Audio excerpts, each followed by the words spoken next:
L'ergonomie du poste de travail. Analyser et organiser au mieux mon poste de travail me permettent de rester en bonne santé et d'éviter stress et fatigue. Position face à l'écran.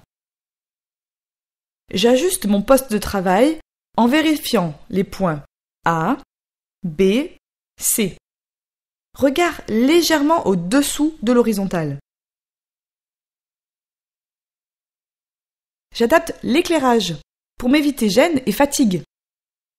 Je profite au maximum de la lumière naturelle. Je place l'écran perpendiculairement aux fenêtres pour éviter les reflets. Je règle la luminosité de mon écran pour obtenir le meilleur contraste. Le dégagement pour mes jambes doit être suffisant pour permettre une liberté de mouvement favorable à une bonne circulation sanguine. En position assise, l'organisation du poste de travail doit permettre d'éviter les mouvements contraignants des bras et du tronc, rotation, extension, flexion, inclinaison. Le siège doit être considéré comme un outil de travail, donc être adapté et adaptable.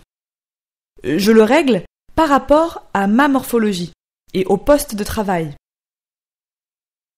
Le repose-pied me permet de positionner confortablement mes pieds et favorise le mouvement de mes jambes. Position de travail debout. Position face à une machine.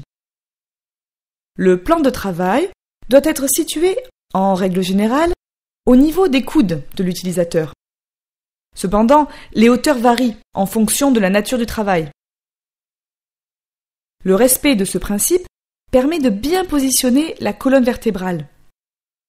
Je dois avoir la possibilité de me rapprocher le plus possible du poste de travail.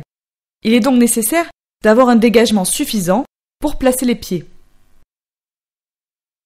Sur une machine également, l'organisation du poste de travail doit permettre d'éviter les mouvements contraignants.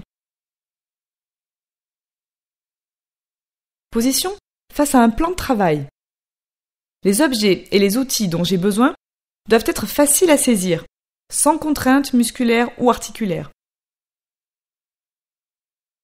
D'autres éléments pour l'aménagement du poste de travail sont à prendre en compte, tels l'éclairage, le bruit, la température, la durée, mes capacités personnelles, etc.